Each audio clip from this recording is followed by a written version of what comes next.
Today we've got lots to talk about. I'm going to talk to you about a scam that I had heard about a couple of months ago and warned you about. Well, it's back again. People trying to get money out of people who have recently been on a princess cruise, and that includes Gordon and I. Also, I wanted to let you know we've got more information on Spellbound, on the new pricing structure Princess is doing, military and shareholder benefits, celebrity, just lots to talk about here today, and Carnival. So let's go ahead and get started.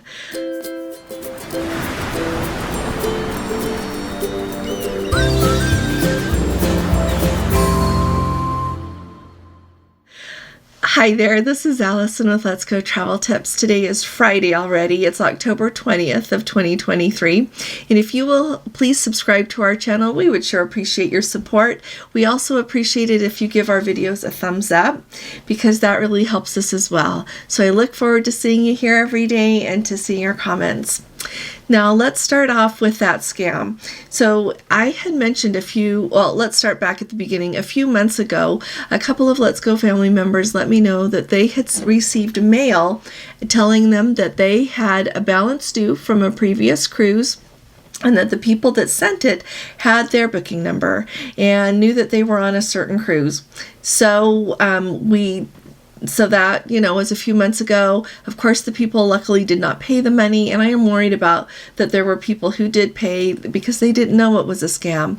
Well, a few weeks ago, Gordon and I got a phone call from someone telling us that we owed money to Princess, and we knew we didn't. It was to do with that cruise that we took in July that went to Iceland and Norway and Scotland, and so we didn't pay anything with that, and we didn't hear anything else until we just got home from our cruise, and we had two pieces of mail telling us that we owed $224.90 on that cruise as well.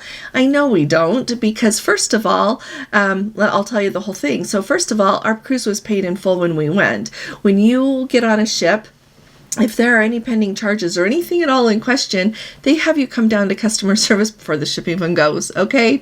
And so that, we did not owe any money before we went. And then when the cruise was over, I had taken screenshots of our onboard account, and it had settled to the credit card the amount it said, and everything was just fine. So we get this mail. Well, there's an email address that they want you to email, and that bounces back. It is not a real address at Princess Cruises. The phone number that they put with it does not go to Princess Cruises.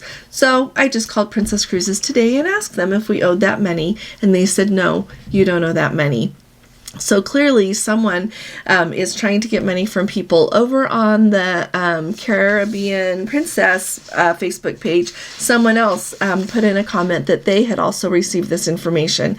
They had also done their due diligence like we did and found out that that email address is not a real email address, and they had called Princess and found that they don't owe that money either.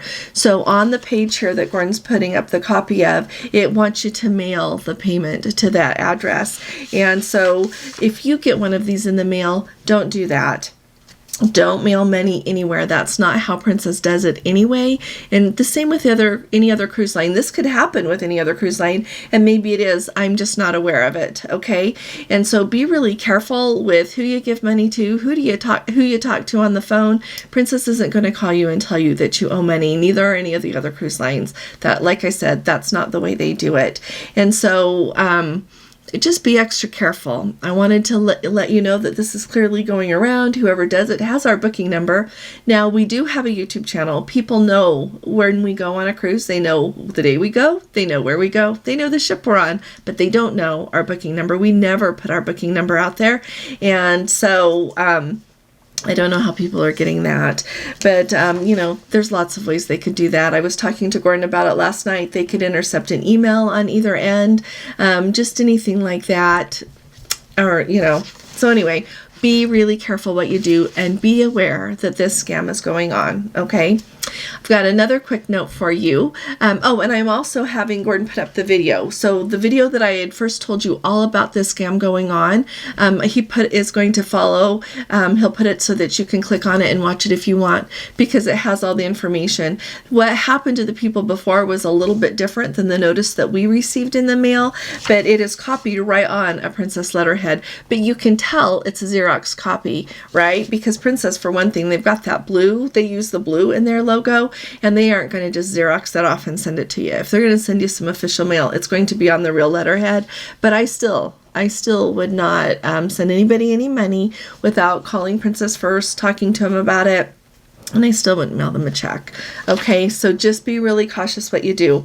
Now, the Celebrity Silhouette is due back in Southampton on October 22nd. The reason that I'm telling you about this is because due to weather, she is going to be late getting back. They anticipate that she is still going to get back in, so October 22nd is Sunday. So that is going to impact the people on that ship who are coming back into port and the people who are going to be embarking on the ship that day. Here's something I want you to think about. When you are on a cruise, if your cruise is late getting back into port, that might affect your flights. So when you book your flights, there's a couple of things I want you to keep in mind, okay? One is that you can either book it with Princess or whatever cruise line. You could book it with Celebrity with their Celebrity Air, with Holland America. All of the cruise lines have that ability to do that with.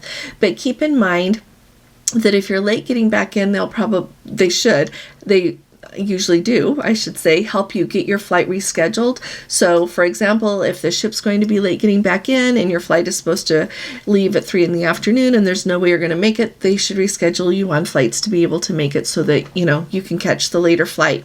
The other thing to keep in mind is if you book your own flights, and this is what Gordon and I do because lately we have been booking our own flights, make sure a couple of things. First of all, that you know how to change your flight if you need to change your flight. It's not hard to do. You just go to the airline's website, you change your flight. Depending on what airline that you are flying on, what kind of a ticket you buy, pay a lot of attention so that you are sure that you can make changes to your flight. And if you have to cancel your flight, you get your money back, either by having the insurance or the kind of ticket that you book, you get that e-credit back so that then you can book another flight. So be really cautious as you book your flights for a cruise to make sure that you know what's going on with it.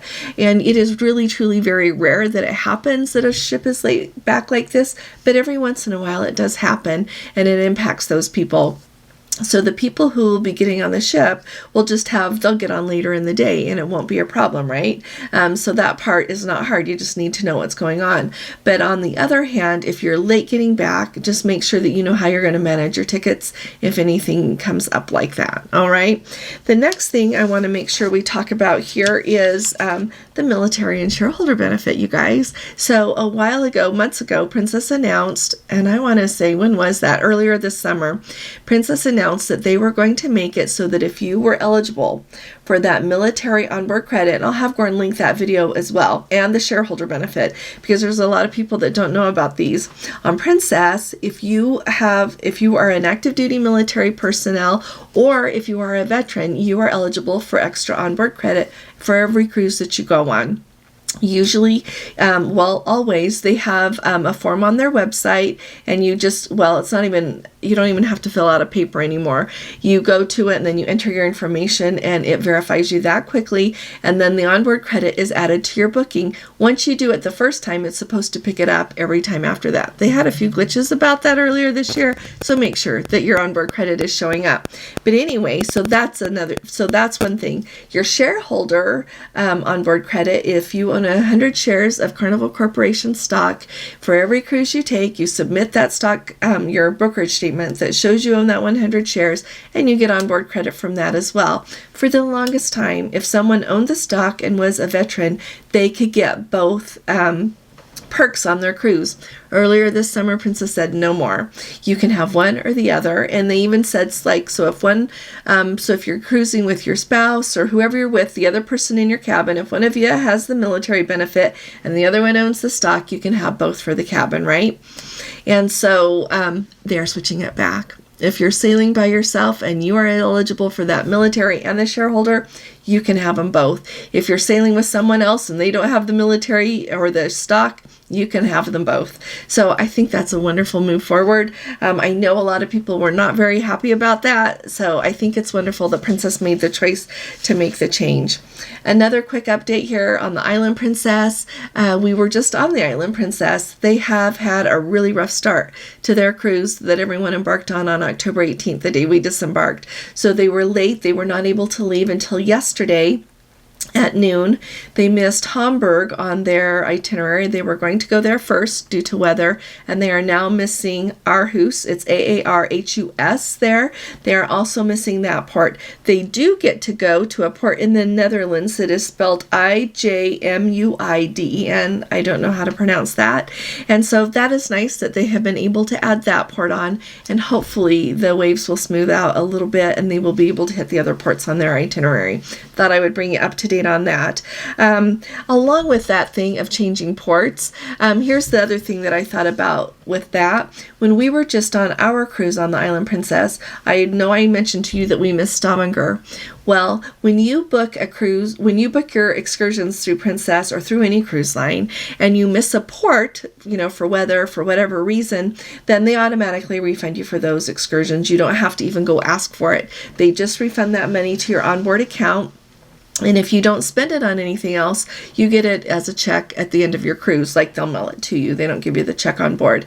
But here's something to keep in mind as you're booking your independent excursions. And I know this is not always a possibility, so it's just a little bit of a risk. But make sure that whoever you book with will let you cancel up to like a day out or as close as possible so that you don't lose your money. Because if you have an excursion book that is through a private vendor and they don't allow you to do that, and then you end up missing that port, then you just lost your money. And so sometimes, sometimes you book an excursion with someone else because it's really what you want to do. And so just realize that risk exists. If somebody is going somewhere I really want to go, I would book that excursion and then hopefully not lose my money on it. But I just wanted to make sure that everybody is aware of that unless it particularly says on the excursion that you book privately, you need to be aware of what it says, because unless it says that you can cancel up to, 24 hours out or right up until the day, then you're not going to get your money back. Quick note about that. Now, this is for all of my amazing Carnival cruisers, and I have met so many of you when we have been on a Princess cruise that really enjoy going on Carnival as well. So tell me how this works. Clearly, if you're going to dine together in the main dining room and you've got extended family, like 3 little families, and you want to eat at the same table, that is easy to work out. But if you are going to dine in places like the Chibang or the Cucina del Capitano rather than the main dining room, how do you set that up? I'm going to find out when I am on the celebration in a couple of weeks, but I just thought that you all have such a vast amount of experience and would be able to give us some really good tips and let us know how it works and any, like I said, tips and tricks that you have learned about it. So if you wouldn't mind putting that in the comments, that would be wonderful. So thank you in advance very much. I'm really excited to try Carnival, actually, really excited. I've been thinking about what I'm going to try when I get on board, and everyone talks about Guy's Burgers so much that I think that's what I'm going to hopefully have for lunch on embarkation day. And I'll show it to you and I'll let you know what I think. Now, yesterday I talked to you a little bit about how Princess is restructuring how they are doing some of their cruise pricing. And I've had a few more thoughts on it since I talked to you about it. And so I would really like to get your thoughts on it as well as everything else. And that scam thing, let us know in the comments if you have gotten a phone call or a piece of mail like that as well.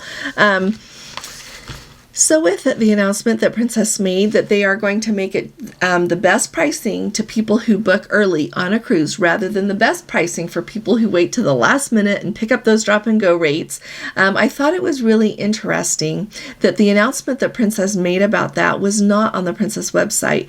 That announcement was made on the main Carnival Corporation website under the heading of Investor Relations. That is very interesting to me. So a few thoughts that I've had about it, and I would really like to know what you guys think. So with that announcement, here's what they've said. The significant pricing model change marks a significant departure from the legacy cruise industry model that discounts closer to departure. Prices for 2024 and 2025 cruises are now set at their absolute lowest and will increase going forward. And it says, gone are the days of last-minute deep discounts close to departure dates. The best time to secure a spot on a 2024 or 2025 Princess cruise is right now. So along with that, they announced that 72-hour price guarantee, that if within 72 hours of booking your cruise, if you see that the price is lower, that they will give you the difference, like either in a cabin upgrade to a better category or an onboard credit of 110% of the value of the price difference, or other things they said, or other options. So here is what I am wondering, two things about this. First of all, when you look at a lot of cruises for 2024 and 2025, truthfully, I am surprised at how booked they are. I'm really surprised. It's amazing to me how booked some of these cruises already are, and we are here just barely into the third quarter of 2023, all right? So 2024, 2025, that demand is really strong. At the same time, I have often wondered about the way different cruise lines, all of them, how they decide their pricing strategies, because with how far they're already booked, I see prices keep going up, then they go down, then they go up, then they go down. And with this, it sounds like they are going to be low, and then they're going to go up from there. It'll be really interesting to see if they stick with that going forward. So we'll all be keeping an eye on that. But I am wondering if this is signaling the end of the days of repricing. So if you're new to cruising, when you book a cruise and it costs you, let's say $100, you're going to book your cruise for $100. This is just hypothetical. And then in a couple of months, you notice that cruise is now $85. Historically, you've been able to go in and change the price to $85. And while I love that practice, at the same time, it's really interesting to me, because if you book your cruise for $100 and then you notice down the road it's $110, well, we never call to ask if we can please pay the new higher price. Like, why would ya? And so sometimes it's a little bit harder to refer to the lower price, but usually it's not a problem at all. It's very simple to do. It's easy, and you get the better price. But with this structure, if the lowest prices are at the beginning, not only does it encourage people to book in advance, but also it means that further down the road, you're not going to be able to book at this price and think, you know what, I bet you I'm going to be able to get it at a better price. Because sometimes we all do that, right? You hope that, it's kind of a lot, but I hope it comes down a little bit in the future. And it sounds like those days are gone. So it's going to be really interesting to see a couple of things. I'm wondering if we're going to see other cruise lines follow suit, because as you do this, you get to have the goal that Princess and all the other cruise lines want. They want their ships as booked as they can be, as soon as they can be, right? If they can be booked very full, a year and a half before they sail, they love that. They get their money now for the deposits, and they've got, that strong demand. The other thing that I am wondering about is if that will make it so that in the long run, the cruise lines earn more money. If people lock in those cruises and then the only time people pick them up towards the end are when they really want to go on that cruise, and that could easily be. You don't always have the luxury of knowing a year out that you want to go on a particular cruise, but then when it gets closer, you find out you've got time, or you discover there's a reason that you want to go there. And so put in the comments below, this is really important because I want to know, put in the comments below if this is going to change how you book your cruises, okay? Historically, when Gordon and I look at cruises and something comes out that we really like, we book it. And sometimes the price gets better and sometimes it doesn't. But let me know if this is going to impact the way that you book your cruises. The last thing I want to talk to you about really quick here is a little bit more about that Spellbound. I am guessing that information about that Spellbound, the new kind of dining and entertainment venue that they're going to have on the Sun Princess, I am expecting more information to trickle down as we get a little bit closer to that. We still don't have any pricing information on it, but yesterday there was a little webinar for travel agents and they talked about it, and here is something that I didn't know. In the initial press release, they talked about how there would be 30 people in that in the theater there to watch the show. Come to find out, there is going to be a dining opportunity with this. So 30 people can dine, but the actual theater that everyone's going to watch the show in can hold 120 guests.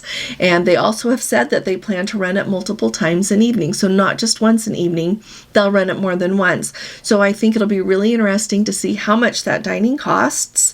And I don't think it'll be under $149. I just want to put that out there. Tell me how much you think it'll cost. The reason that I picked that $149 price point is because that's how much the 360 dining is. So, I don't think it'll be less than that. And if anything, it'll be more because it is tied to that whole Magic Castle thing and everything that goes with it. So I think it could easily be more than $149. And then I can imagine that if you book your dinner, that you're going to have to book your ticket to see the show as well. And I'm sure that ticket is going to cost to see the show. So I'm wondering if there's going to be like how many different kind of tickets there are, reservations there are going to be. Are we going to have dinner reservations, dinner and a show reservation, only a show reservation because you can't accommodate everyone for dinner? Or if you buy dinner, are you going to be required to pay the extra for the show? I'm excited to see that. How much will the tickets be to just see the show? So there's lots to consider with this. But another aspect that I've been doing a lot of research on this and looking at that Magic Castle there in Hollywood. One thing that really stood out to me is it is like they kind of approach things like a lot of exclusive country clubs do. So when you go there, you need to be dressed nicer. They're at the Magic Castle. Did I say that right? The Magic Castle there in Hollywood, they have for a long time not allowed denim, hoodies, sneakers, shorts. So I'm wondering if this is going to be one of your more smart casual to formal experiences on the ship. My guess is it probably wouldn't be formal, but probably at least definitely smart casual, maybe a jacket required. It'll be interesting to see what they require as far as attire for that venue goes as well. I would love to hear from any of you who have a membership at the Magic Castle in Hollywood. Let us know what you think about this. And I am sure that you have a lot more insight than we do, so I would love an email from you. I would love any comments, however you'd like to do that, just to give us a little bit more of idea of how this is going to go. Magic shows, I generally don't I go to magic shows when they're on the ship. I wouldn't say they were my first choice for entertainment, but I am actually really excited to go see what this is like and attend if Gordon and I can during the inaugural on the Sun Princess so that I can tell all of you about it. It'll also be really fun to see if this shows up on the Star Princess as well, right? Because she's the next big ship coming from Princess. So let me know what all of your thoughts are about this. I have covered an awful lot today. I actually have a lot more to tell you, so don't miss my video tomorrow. We're going to talk some more about the Sun Princess dining, more about lots of things. So don't miss me there. I really appreciate all of you being here with me. Once again, if you haven't subscribed, please do. Please give this video a thumbs up, and I will be talking to you all again really soon. You all take really good care. God bless you. Love you. Bye-bye.